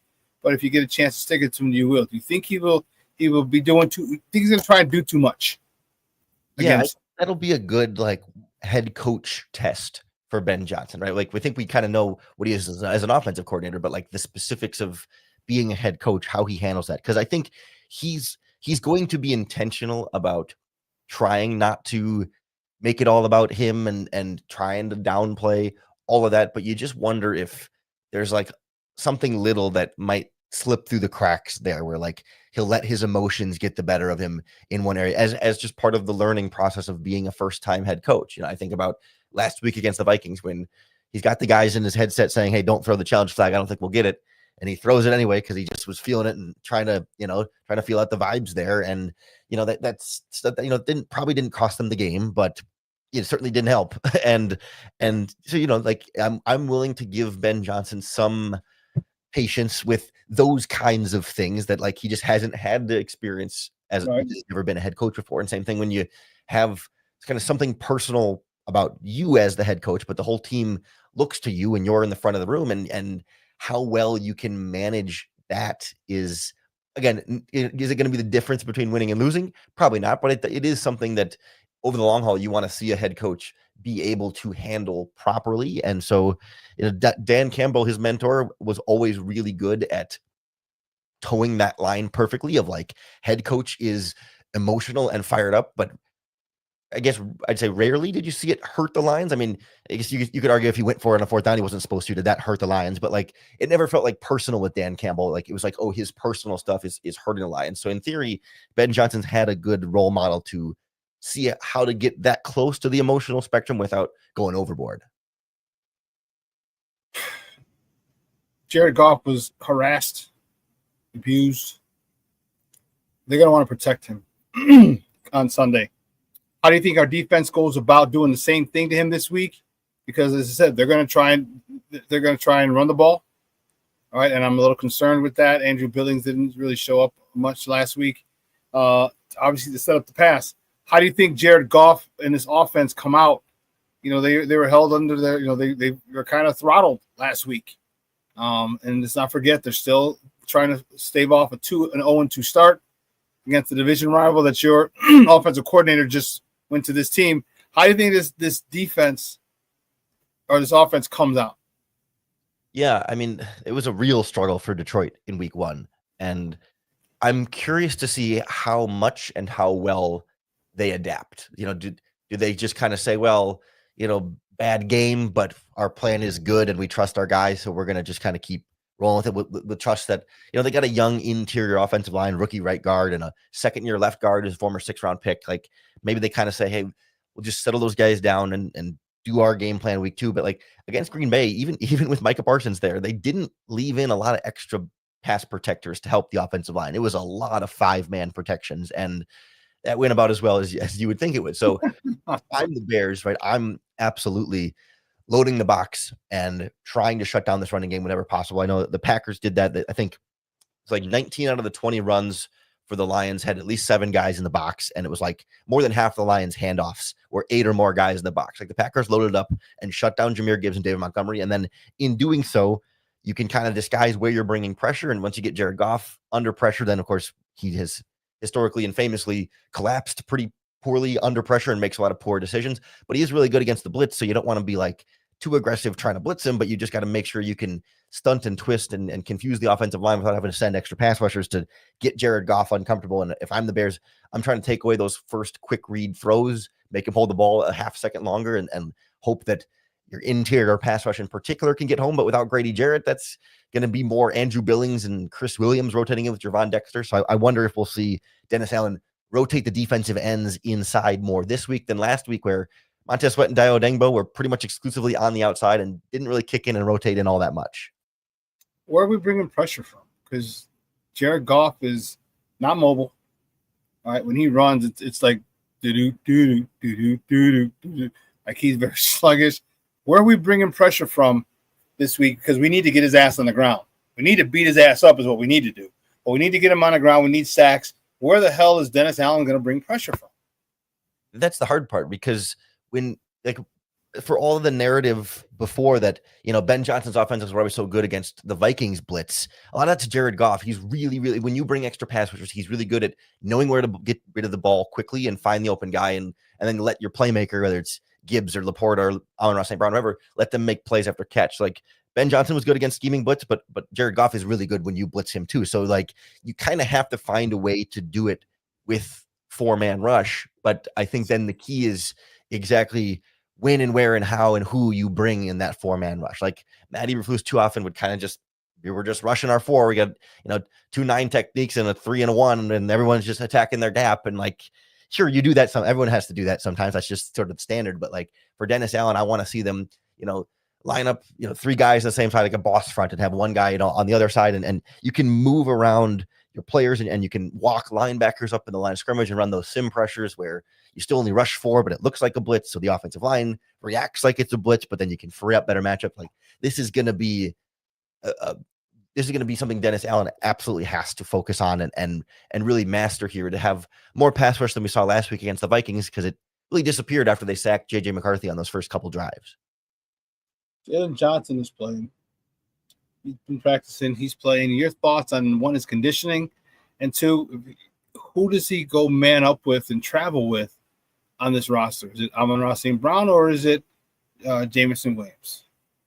Yeah, I find myself feeling like I would rather have Jalen Johnson on Amon-Ra St. Brown, despite I guess the conditioning issues. You kind of go both ways on it, because my initial thought was like, well, if Jameson Williams is going to be taking the top off, then he's just going to gas Jalen Johnson all game, and he's not going to have the stamina to keep rolling with him. But obviously, Amon-Ra St. Brown runs over the middle of the field and does a lot of start-stop too. But I think to me that question is more about Tyreek Stevenson than it is Jalen Johnson. Like I would much rather have Tyreek Stevenson trying to follow Jameson Williams vertically. Like Stevenson, I trust a little bit less on, quick cuts and double moves underneath from Amon-Ra St. Brown. Like Stevenson, it's kind of an instincts and, eyes and feel kind of question as opposed to like a physicality question. I think he can bump and run with Williams up and down the sideline and trust him at the catch point there, but working over the middle of the field and stuff, I would much rather have Jalen Johnson on that. But I suspect we might see a little bit more of a rotation at that spot where like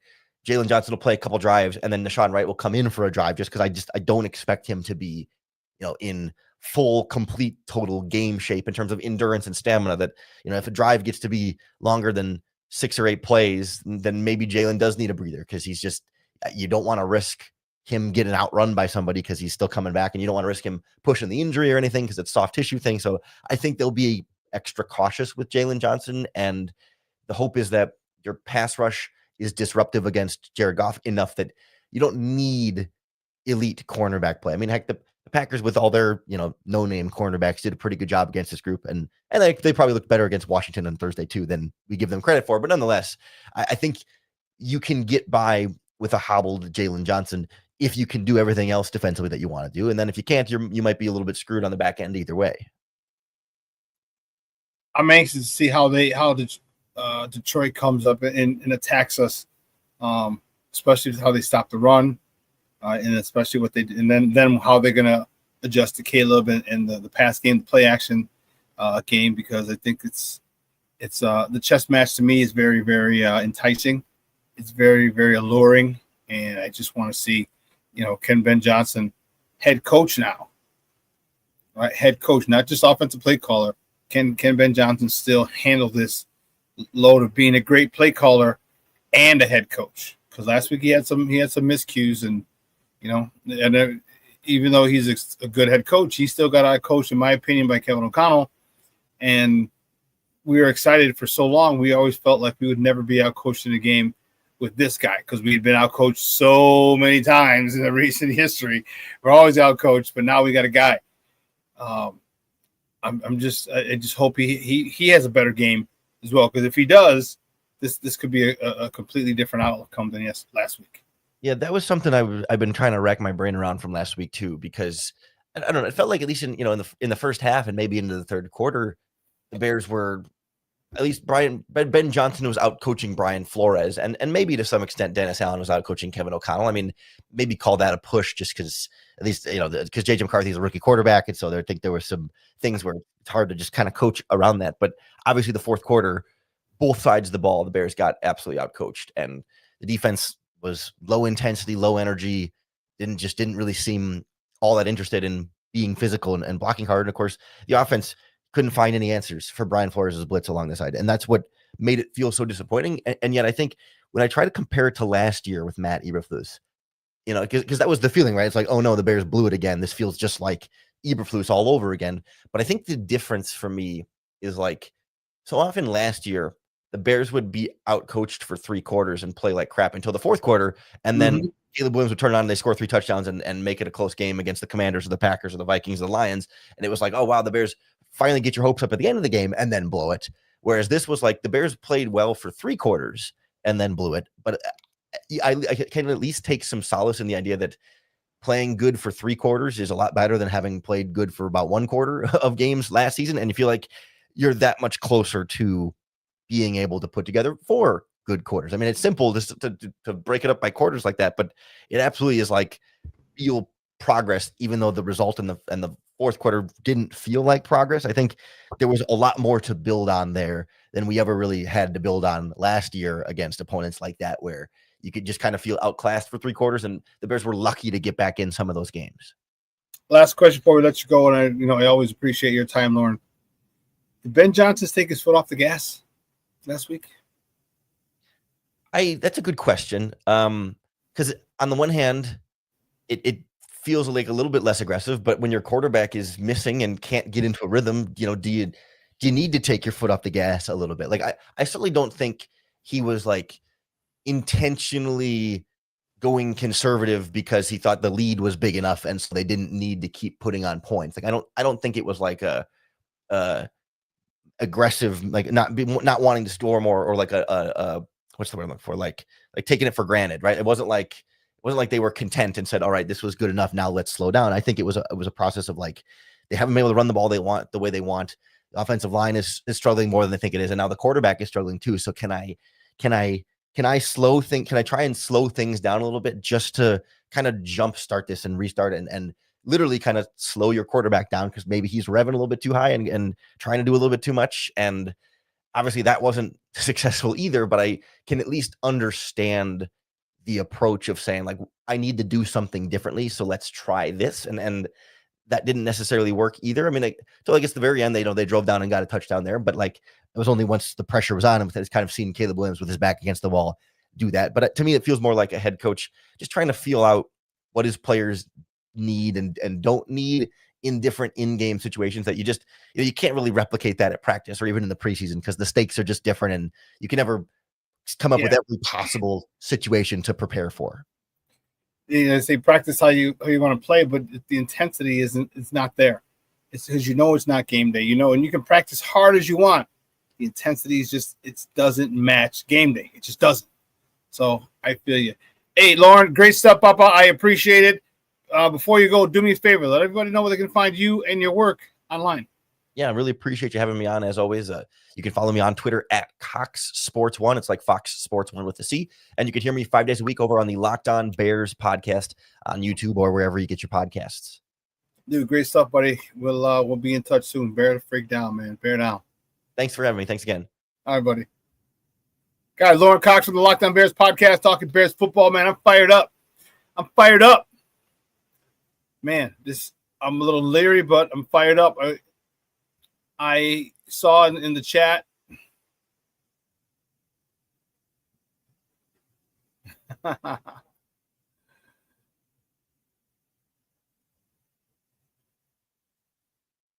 Shorty, good morning, Papa. Thank you for tuning in. I think I said hi to you earlier. I'm not sure. But safe travels in your trip to the Shy tomorrow. Shorty says, man, I'm in a shitty mood. The media and a-hole fans have beaten me down. This has been the worst week for me all year after that loss. Yeah, don't trip, bro. Don't trip. I hear you. People are stupid, and they get their darlings and they ride them. Okay, they ride them. They, they are the golden child. Once the media chooses their golden child, right? They until the dude really, really shits the bed, they're going to defend him and defend him and defend him. Same shit that your other quarterbacks have done, or our quarterback has done. They don't call that out. They don't bring that to the carpet, to the forefront. It is what it is, bro. Don't trip. You're gonna end up getting a freaking ulcer. Don't. Don't. No. Just don't. Well, I look forward to meeting you, man. I saw in the chat Rick said you might make it. Yeah, he says, he says, Rick, are you coming Sunday? Rick says, I'm planning on it. Dude, I hope you do make it, Rick. That'd be dope. That'd be real dope. I hope you can make it. It'd be nice to meet you and put a name to the face. Same with you, obviously. Same with you, Rick. And anyone else who can make it. And bring some people. Bring your peoples, man. It's going to be one heck of a game. I'm telling you, we are going to have fun. And when the Bears win, that shit is going to be lit. You're going to be like, oh, my God, Shawn, I can't believe we had this much fun. I'm telling you, you want to get out? You ain't party with me? You ain't got out with me? Trust me. Wow. It's going to be lit. It's going to be lit. King Booker World, thank you for checking in. I agree with you. Detroit must improve as the Bears. They can't go 0-2. I said it earlier. They have Super Bowl aspirations. They already lost one game in the division to a team that looks pretty damn good. Black Diamond said it. Green Bay's looking good right now. They're looking real good. And man, that hurts. That hurts. FGB for life. But man, they look good. And then with the Micah Parsons project, whew.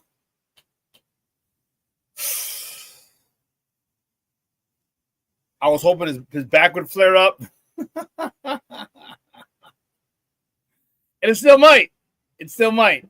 But as of right now, that addition to that defense has been similar to us in Mackin, what, 18, 19? Very similar to that. And again, it's one game. Let's not put him in. Let's not hand him the Lombardi yet. But yeah, that's tough. That's tough. Mr. Shorty says, "Fuck Green Bay, fuck Aaron Rodgers, fuck Chicago media, and let Caleb be Caleb." Oh, if you saw, listen. Make sure you follow me on Facebook. If you saw me, I posted on Facebook. Nick Wright, the Jamoke from Fox Sports 1. Backpedaling like Deion Sanders. He said, I'm pumping the brakes on Caleb. I was like, get your ass out of here, dude. Stop it. Get your ass out of it, man. He's like, all right. He goes, I'm not out on Caleb. I'm going to pump the brakes. I was like, what? Like, come on, you Jamoke. And the backpedaling has started. All right. And that's the crazy part is like those that you knew they're gonna flip. He had one bad. No. There you go. He had one bad, and not even bad. He didn't have a bad game. He should have had a better game, but he didn't have a bad game. That's what I'm saying. Here, let me play. Listen to Nick Wright. This is. It started with the Tyler Dunn article on his website over the weekend, which talked about the dysfunction of last year, that personality, work ethic, or other potential issues that might prevent Caleb from reaching his full potential. Then during this game, it was so bad pre-snap. And Coach Mangini might emphasize that, but he did call someone into motion with 3 seconds on the play clock. They were getting out of the huddle late. There were a bunch of penalties. They're not all on Caleb. The pre-snap ones are not even all on Caleb because it's false start. You know what I mean? But some of them are. And the fact that he seems to be at this point much worse. And it started with the Tyler Dunn article on his website over the weekend, which talked about the dysfunction of last year, that personality, work ethic, or other potential issues that might prevent Caleb from reaching his full potential. Then during this game, it was so bad pre-snap. And Coach Mangini might emphasize that, but he did call someone into motion with 3 seconds on the play clock. They were getting out of the huddle late. There were a bunch of penalties. They're not all on Caleb. The pre-snap ones are not even all on Caleb because it's false start. You know what I mean? But some of them are. And the fact that. Yeah, that's enough. The backpedaling has begun already. People are routing this guy. Man. John's sick. Shorty said, this is giving me that ulcer, Shawn. Listen, man, don't let it. Don't let it. All right? You control your feelings. You control your reaction to people's comments, to dumb shit. All right? I've never been a fan of Nick Wright. Somebody who King Booker World, what did you say? Was that you? Say you look at him how you look at Dan Weaver. Don't trip, boss. Don't trip.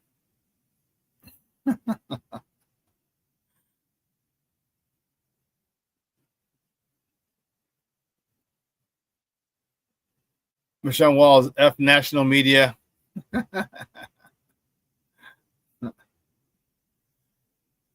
Yeah, get there a little after. Shorty, get there a little after 11. All right. 11:05, 11:10. Like it starts at 11. You don't want to be the first one. Let me in. We're expecting a decent crowd. So, I mean, if you do want to get there at 11 just to secure your spot, I get it. But there's tables all around the bar. It's a big covered area. You'll see it. In the middle, there's a bar, an elongated bar. There's tables all around that bar, and then there's TVs all above those tables. So, yeah, it's going to be, I'm telling you, bro, it's going to be fun. It's going to be fun.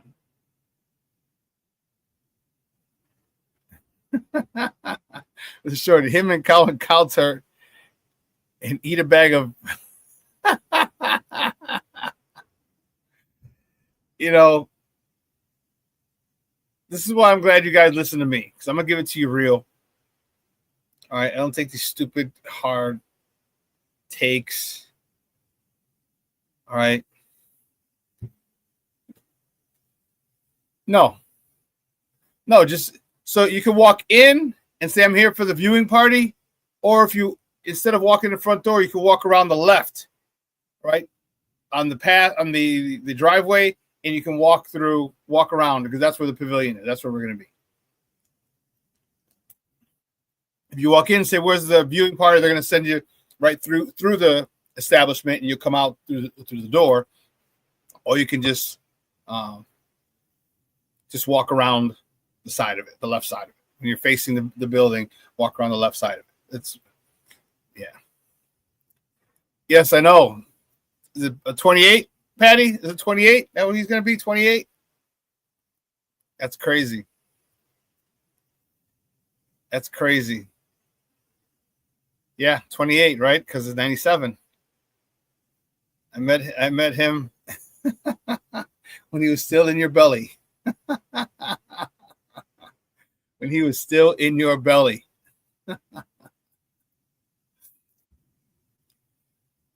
Yeah, well, it's Armando the third. So we call him Mondo. So we call Junior, the one on here, Armando Emeterio Lara Jr. I call him Junior. All right. And his son is the third, Armando Emeterio Lara the third. So Junior is a smart ass. He calls him the third, but we all call him Mondo. So Junior's my guy, and yeah, Junior's Junior. That's who it is. Yes. And then he has a son. Mondo has a son named Armando Emeterio Lara the fourth. It's crazy. That's dope. I think that is so dope. So Junior, Mondo, and they call him Dito. Armandito for little Armando. They call him Dito. So yeah. Yes. Yeah, he checks in the chat here a lot of times. So if he is on Monday, or you'll get to meet him on Sunday, because he'll be there. I know he's fired up about it. Yeah, and this is true. Junior and I share the same birthday. He's 4 years older than me, I think, but we share the same birthday, July 25th, and it's also the same birth. It's also Walter Payton's birthday. That's dope. Brandon Schutz checking in. What's up, Papa? Thank you for tuning in. I appreciate it. I am doing well. I had a good workout this morning. Had two good guests today. Yeah, Rick, these cumpleaños. Yeah, for Armando. Man, if you can make it, you'll meet him too. Armando's a big. Was he 6'1"? Patty, 6'1", 6'2"? Yeah. And Dito, when you say Armandito, it's like little Armando. Like Dito, it's kind of like, it means like small. Yeah, he'll be 28 on Sunday. That's what I thought. Yeah. 28 years ago, that's when I met you guys. When you were pregnant. I remember. And we became best of friends. Oh, man. Yeah, Michelle, little Dito's not very little anymore, dude. As he started growing up in high school, I was like, holy sheesh. Yeah, he's a great baseball player. And, yeah, he's about 6'1". About 6'1".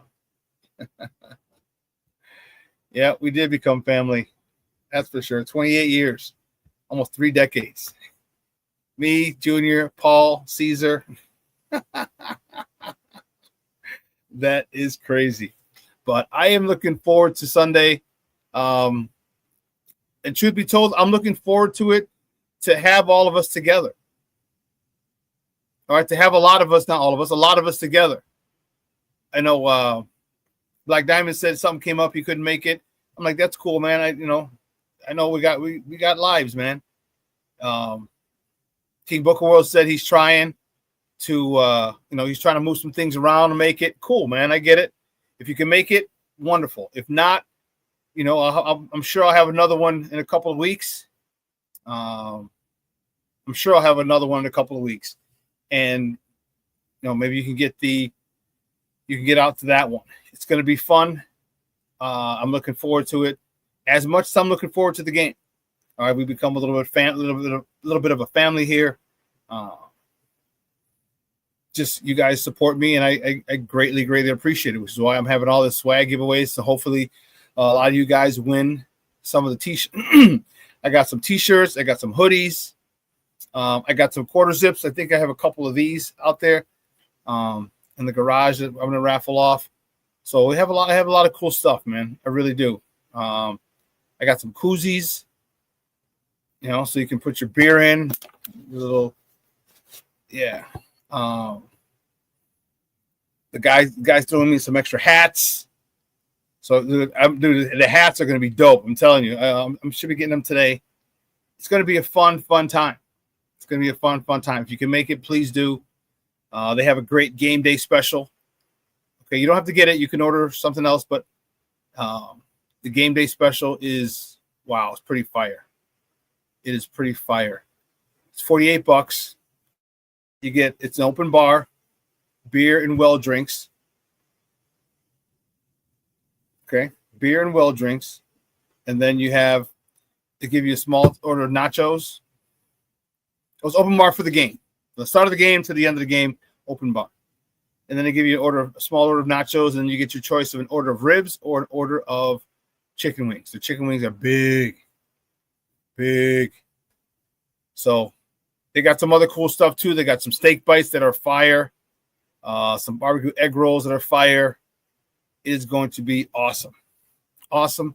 I'm telling you, it is going to be dope. I'm looking forward to it. I'm looking forward to meeting you guys. I'm looking forward to all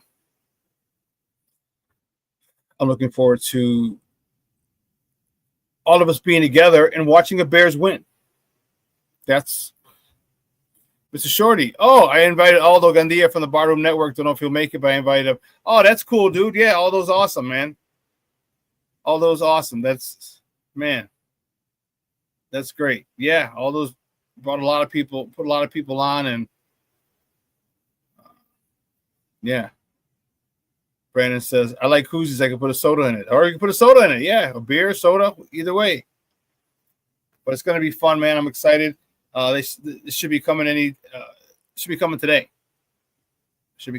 So it'll be me up there, the pre and post, pre-half and post. The some of the smoke fellas will be there. And I got to double check with Lakina and Sydney Brown from Second City Sports. $10 for a rib. How much for a Coke?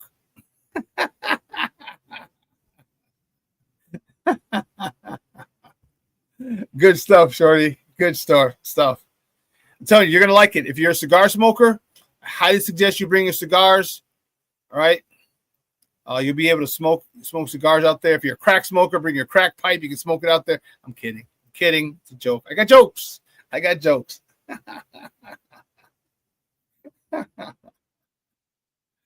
Oh, but it's going to be fun. We're going to watch this Bear team. I'm looking forward to a lot of things. I want to see the improvements from the offensive line. I want to see a big jump from this team. All right, I need to see the run game going. We invested in the middle three of our offensive line, and that needs to take form. They need to start dominating up front. Okay, dominating up front, and let DeAndre Swift do his thing, and let Kyle Monangai do his thing. And let me double check. I know here it is. excuse me. They said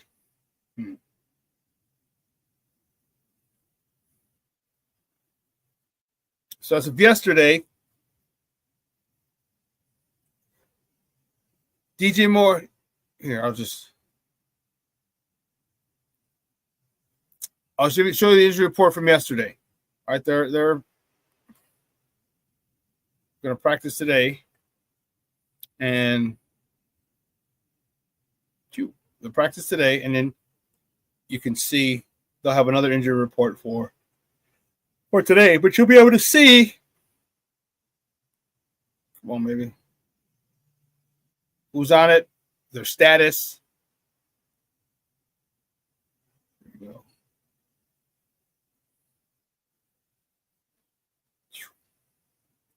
There we go. There we go. So this was for yesterday. Kyler Gordon did not practice. Grady Jarrett did not practice. That is unfortunate. That sucks.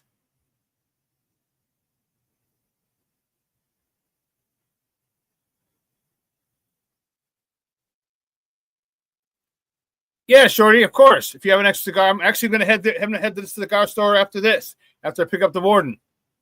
All right. Yeah. So yeah, I'll grab you one. I'll give you a good one because I have a stash. I have like 6 cigars. So people who don't know about cigars or enjoy cigars, I give them those. People who like cigars and are aficionados and like, I have a different stash.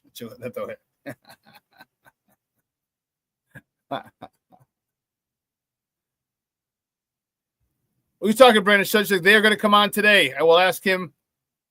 I'll ask him. That's cool, buddy. Yeah. So here's the injury report from yesterday. Kyler Gordon, Grady Jarrett not playing, did not practice. Josh Blackwell, T.J. Edwards, and Roschon Johnson were limited. Jade Walker was limited. DJ Moore, Jalen Johnson, full go. They've been full go for 2 days now. They may even come off the list. As you see, Thursday's practice, Wednesday was a walkthrough. So limited, they were limited Thursday,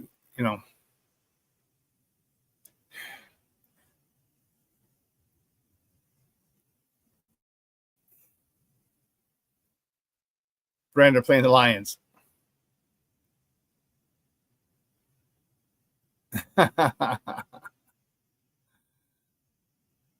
Rick says 31-23 Bears, FGB. Shorty says, I'm using reverse psychology. 35-10 Lions. Maybe I'll put $100 on the Lions to win. FGB.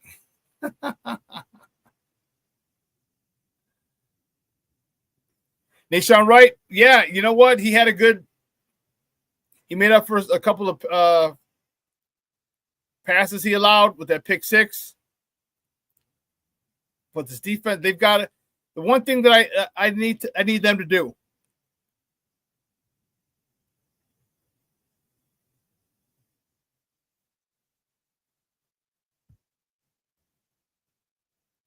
Let me get this off. The one thing I need this team to do, I need them to finish. I need Ben Johnson to be aggressive. I need this defense to be aggressive. Especially, I want the offense. You know what I really would like to see for Sunday? I would like to see this team have a lead, have a 5-point lead, get the ball back, and run out the clock. Score, don't score, didn't matter. I just want them taking time off the clock, running the ball, controlling the line of scrimmage. That's what we got a brand new interior offensive line for, to control the interior, to control the line of scrimmage. And we didn't do that last week. Defensively, same thing. We didn't do that last week. They got us. We were tired. They ran through us. So it's not going to be when it wasn't pretty. I hope it's not going to be the same as it was last week. All right, you really got to dig deep down. I hope Dennis Allen got on the guys. I hope Ben Johnson got on the guys and told them that effort is not acceptable. We created a new standard, and this is where we must remain.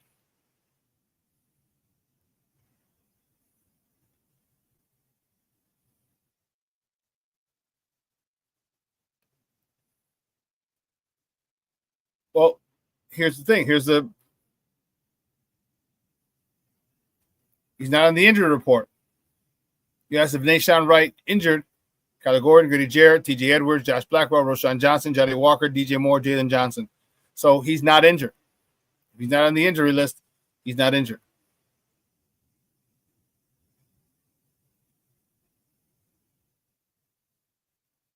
No, don't worry about not knowing. It's cool.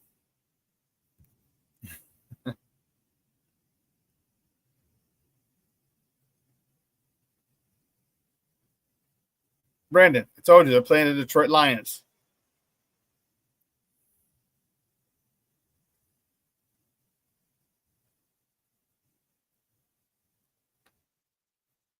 Okay. So you were talking predictions. Here's what I think.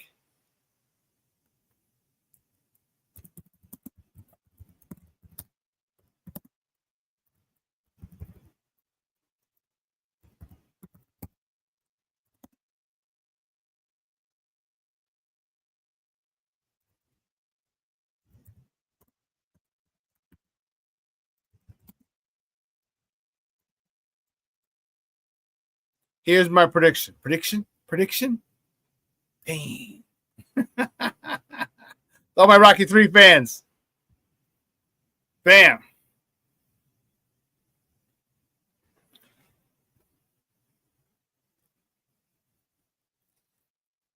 (31-24) Bears.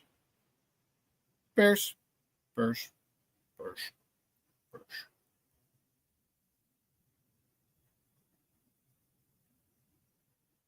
In Detroit, Brandon. It's in Detroit. In Motown.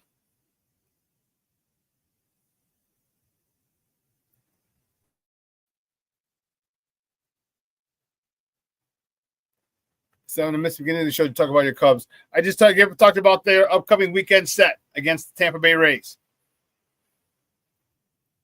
Junior, 31-17 Detroit. Woo! All right, Papa. All right.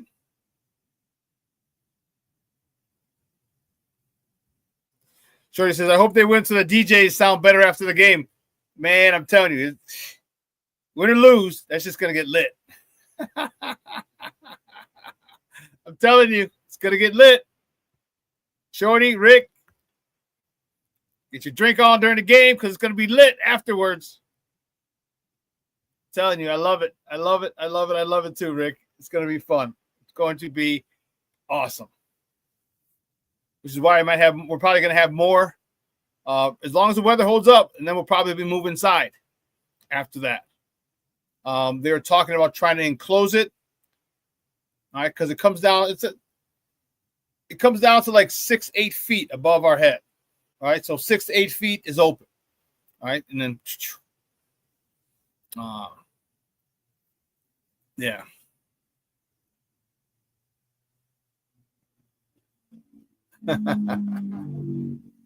Makes it boo, Junior, because he had 31-17 Detroit.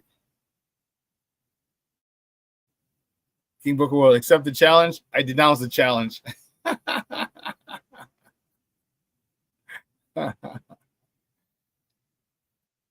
Shorty wants to know who's going to be able to make it on Sunday. Well, Rick's going to go. Rick said he's most likely going to make it. Mondo's going to go. It's his birthday, so he said he'll make it. I got a few people from my CrossFit class or my CrossFit gym are coming. Reached out. I got about 12 people, friends from grammar school that are coming. My family. Yeah, I don't know. Yeah, I don't know. You know,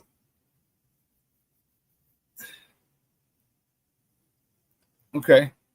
King Booker World says it's still in the air. I'm going to try and do my damnedest to. I hope so, King Booker World. I hope so.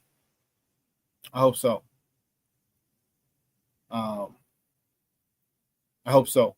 It'd be dope. You know how family can be. Y'all know how family can be. I'm just gonna leave it at that. I know one of my cousins is coming. Her and her husband are gonna come.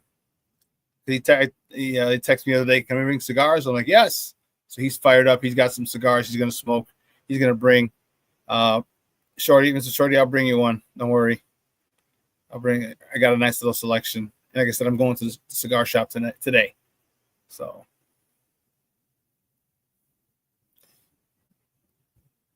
yeah, Shorty said I'm going to drive to my hotel in West Chicago tomorrow. The drive should be much easier Sunday. Yeah, dude, from West Chicago there, yeah, you'll be, bro. You just take, yeah.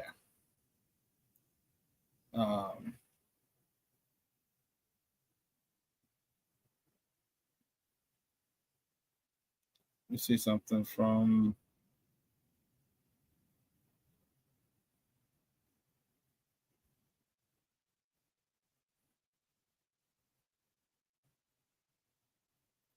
Yeah, Shorty, it says 44 minutes. So 45 minutes it'll take you.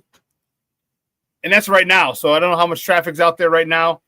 So it should take you probably a little less time. I'd say 40 minutes. 40 minutes on Sunday at 10 o'clock in the morning, 9:30 in the morning, 10 o'clock in the morning. Probably take it like 40 minutes. So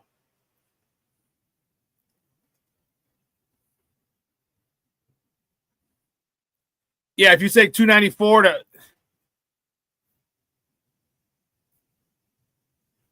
No. If you take 294, get off on 95th East, and it's a little tricky because you're going to go on under 90.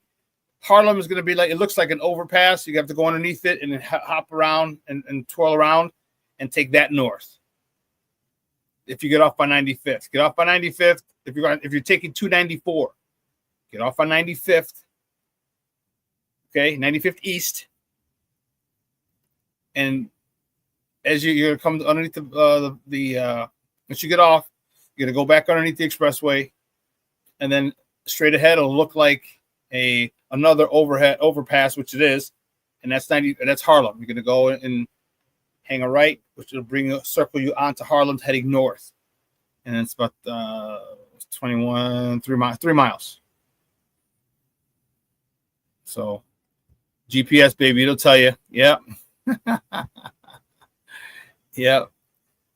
But that's my prediction. Anyone else got predictions? What are you thinking? Because the way I had it, they told me, the way I was looking at it, they had get off on, they say 294 to 55. Yeah. That's stupid. Oh, shit, did I close that? Apparently I did.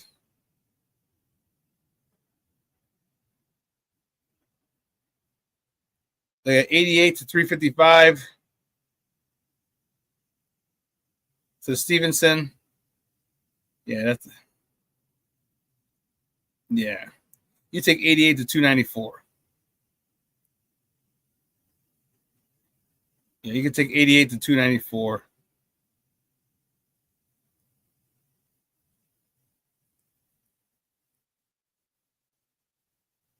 Well, you'll figure it out. Whatever the fastest way is. Patty.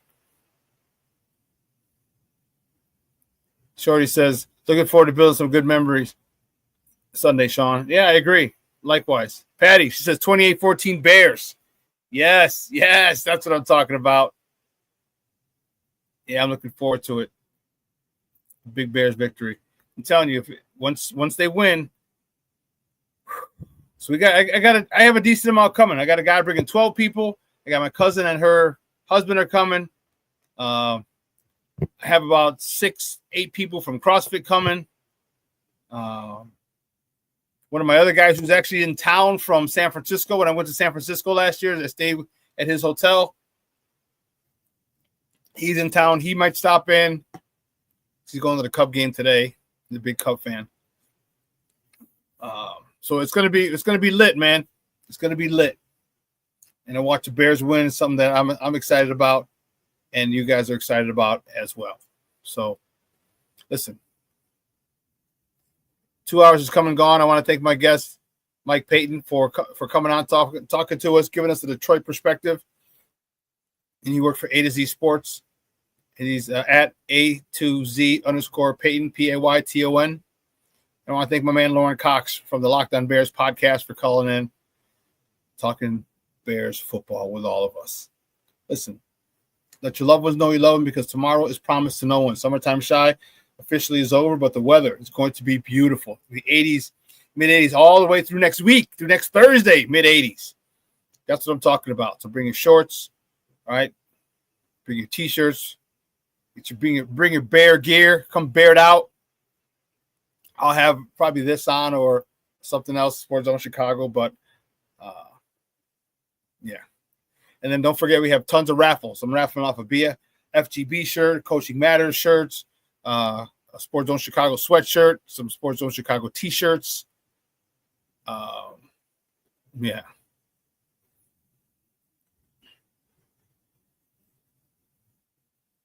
Fantastic Friday show with you, Shawn. Have a wonderful day. Thanks, Monica, for tuning in. Monica and Jeremiah checking in. I love it. I appreciate it.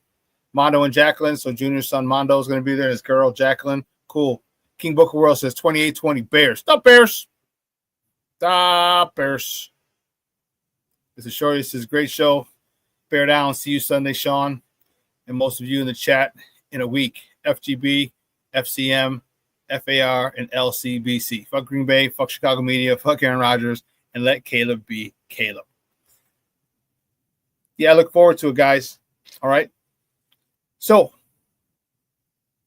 for everyone here at Sports Zone Chicago, I'm your boy, the SuperBack, Shawn Sierra. 12:15, Second City Sports with Lakina and Sid. They're going to take you on another 2-hour tour of Chicago sports. And then tomorrow morning, 11 a.m. to 1 p.m., the Smoke Fellas are on the Sports Zone Chicago, coming at you, giving it to you live and raw. And you'll be able to meet the Smoke Fellas on Sunday. They'll be there. I believe all of them are going to be there, all four. There's a whole group. That's the name of the smoking group, with the Smoke Fellas. But the guys who do the podcast, there's 4 main ones, then like 3 auxiliary ones who come in. DY Nemesis is a DJ, although he's not DJing Sunday. Face and Angry Man. So you'll get to meet the Smoke Fellas, and that I know they're going to have some cigars. That's for sure. So, but anyway, guys, have a great weekend. I'm fired up. The Canelo fight is Saturday on Netflix. So I'm going to a buddy's house. Make sure you catch it. It's going to be fun to watch. Man, it's going to be a good time. Again, Mr. Shorty, safe travels. Do me a favor, buddy. Just text me when you get to your hotel, just so I know you made it to the Chicagoland area pretty safe. All right. Everybody else, you have a phenomenal weekend. Stay warm. Put some sunscreen on if you're outside. All right. So from everyone here at Sports Zone Chicago, I'm your boy, the SuperBack, Shawn Sierra. I will see you Sunday. You have a phenomenal weekend, because your boy is out.